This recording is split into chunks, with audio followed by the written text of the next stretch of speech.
Kwanza Jaramogi na Munywa ambaye ni mkubake Kimani walianza zamani sana ya miaka 50 na kitu kama marafiki, na Jaramogi amekuja kwa boma hii kwa muda mrefu sana, mara mingi zaidi. Hata mimi nimekuja hapa tangu zamani nikiwa mtoto mdogo sana. Hiyo rafiki imedumu mpaka wakati huu. Sasa juzi mimi kuna habari huyo kijana yetu Joshua Mino anapiga simu akaniambia, mimi rafiki yako Kimani ameaga. Sikuwa na habari. Ndio nikasema ningekuwa leo niko safari mahali nyingine, nikasema mimi nitaahirisha safari zangu mpaka nifike tuende tuwage Kimani pamoja. Sasa niko na tribute moja nataka nisome kwa Kimombo na baadaye nimalize uchache. Please not find it. Not come.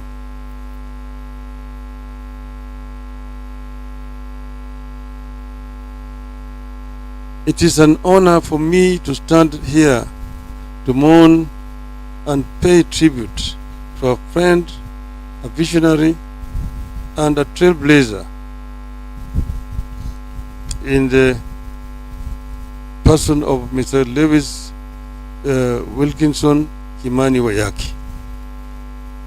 If the Kenyan nation of today is known for the robust and vibrant attempt to institute democracy, as seen in the competitive politics and progressive constitution, it is because of people like Kimani Wayaki who lived here and through pain and perseverance helped to lay foundation for liberties that we enjoy here today.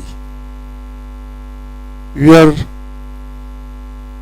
fairly competitive nation because the likes of Kimani helped to lay a firm foundation for the economic takeoff that gave Nairobi and the Kenyan nation a competitive advantage in Africa through a strong civil service system and promotion of the private sector as an enabler of economic growth. Kimani, as you've really seen in the eulogy there, stood tall, and he started working for the people of Kenya at a very young age. As you can see,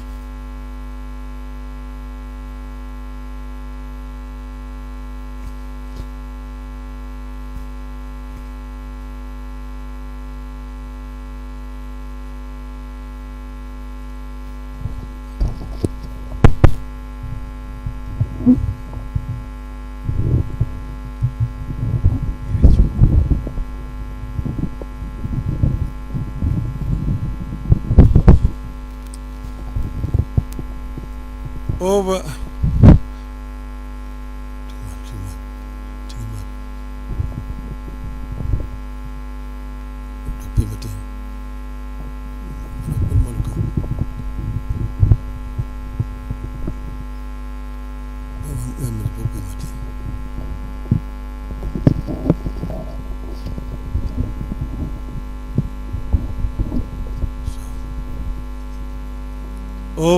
over the decades from independence to date, Kimani and the entire Wayaki family have remained steadfast friends of the family of Jaramogi Odinga.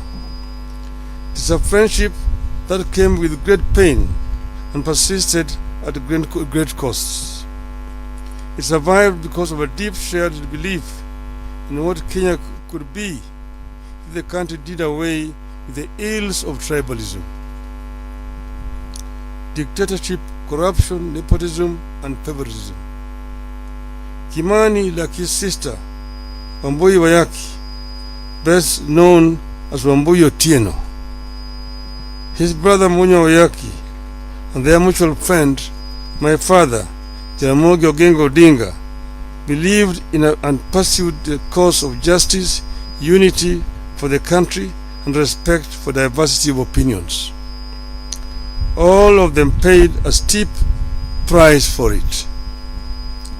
As the first African town clerk of the city of Nairobi, Kimani laid a firm foundation for what was to become one of the most important and vibrant cities in Africa.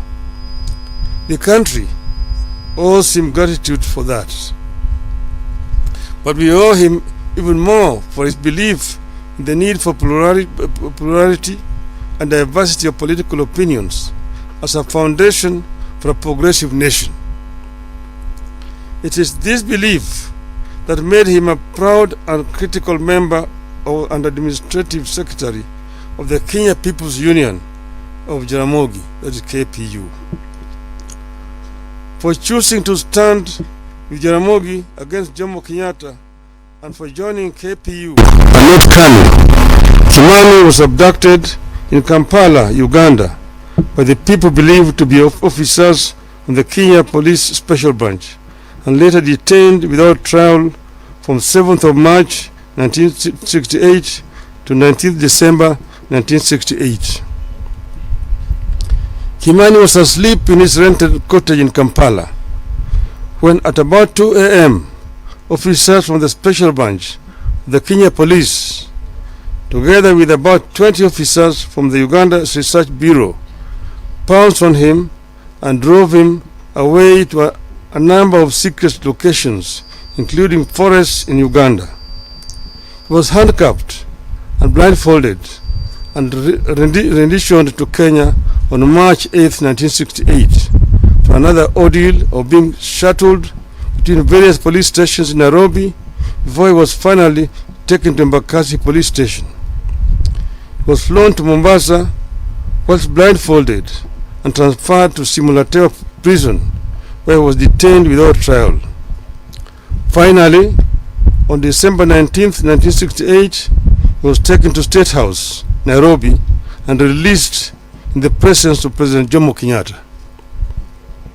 In his own accounts, for the 9 months he endured mistreatment and torture. His detention resulted from no crime he had committed. He was detained purely on the basis of his political affiliation. Through all that, he stayed true to his conscience and beliefs. Eventually, all the things he believed in, like a multi-party political system and a new constitution, came to be in his own lifetime, and are now taken for granted. Such is the power of a vision proudly held.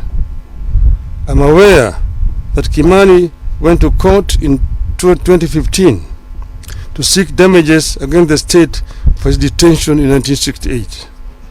It is my hope that Kimani's lawyers will stay on the case and ensure justice is done to this great Kenyan, however long it takes. I join the family in celebrating the life and times of this hero and liberator. May Kimani's soul rest in eternal peace.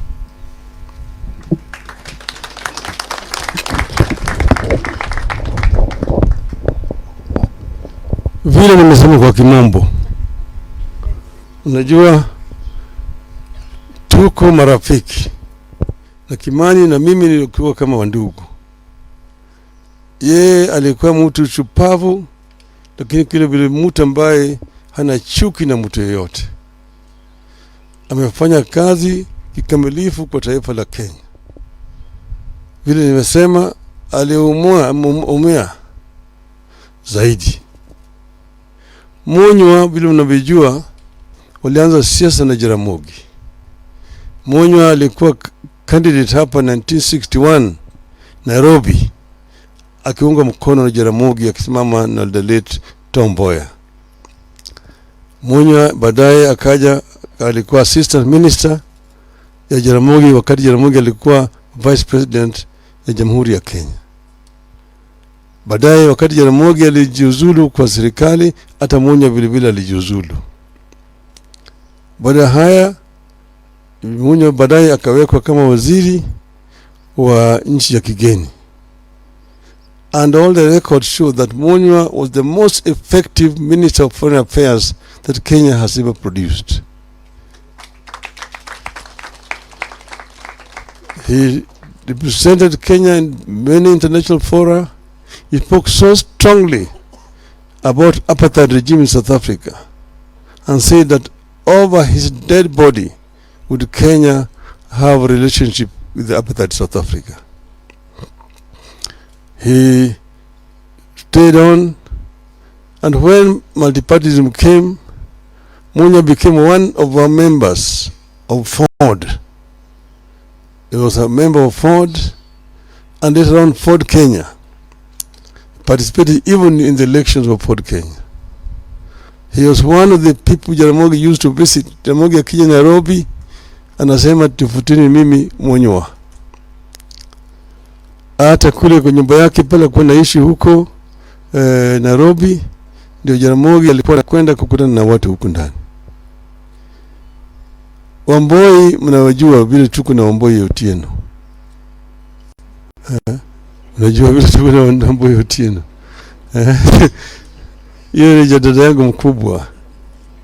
Na Wamboi alikuwa ni mchana ambaye anashinda wanaume wengi zaidi.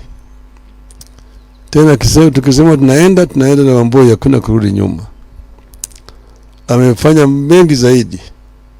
Unaona wakati Wamboi alipokuwa na kesi, wengine wakisema bwana yake mpaka asipeleke kule Nyalgunga, Jaramogi alisimama na Wamboi akasema Kenya inaweza kuziko mahali popote. Ndio sababu niliona mimi nilikuja hapa, nimekuja nyumbani.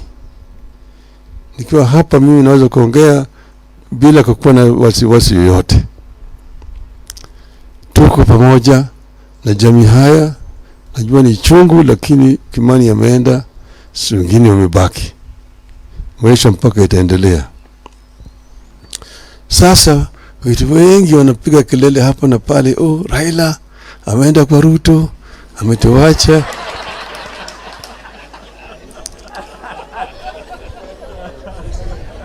Mimi sijaenda kwa Ruto. Ruto amekuja kwangu.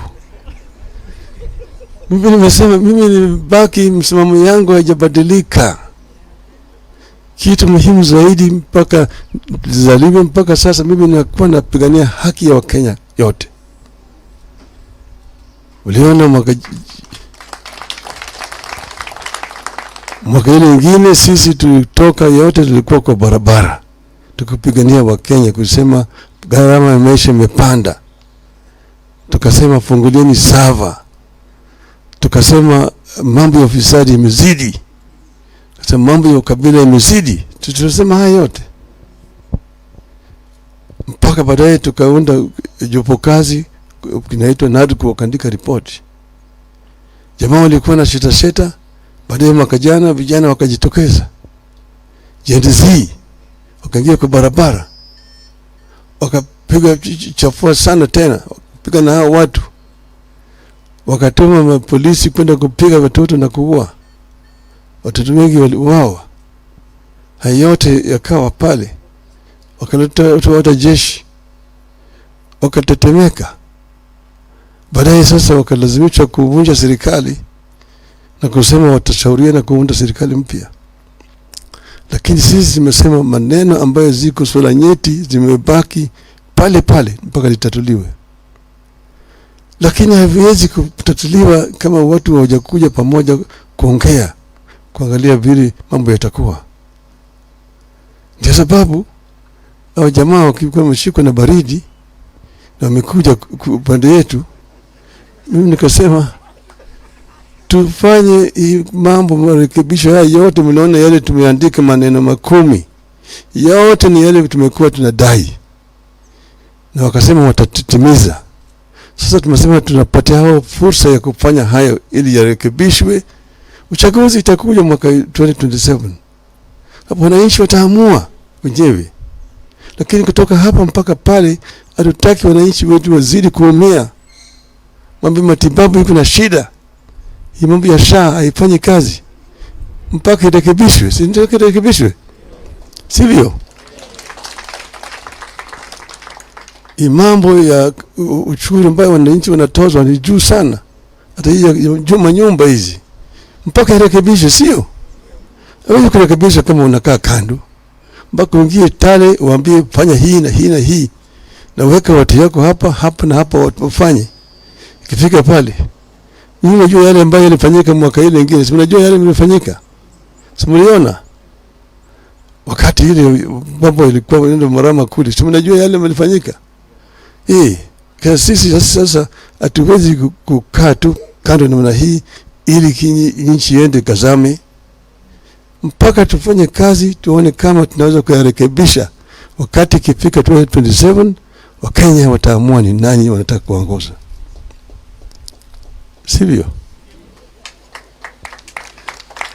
Mimi nilikuwa nasema nataka kwenda kwa AU. Nikasema nikichaguliwa kule sawa sawa. Tukichaguliwa Bilbili ni sawa sawa, maana tuko na nyumbani.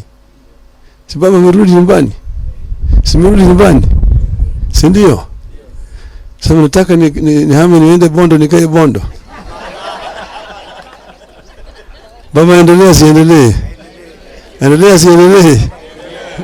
Baba endelee. Si ndio? Mimi nataka tumazuri kwa Wakenya wote. Niko hapa na rafiki yangu anajulikana kama wa Raila.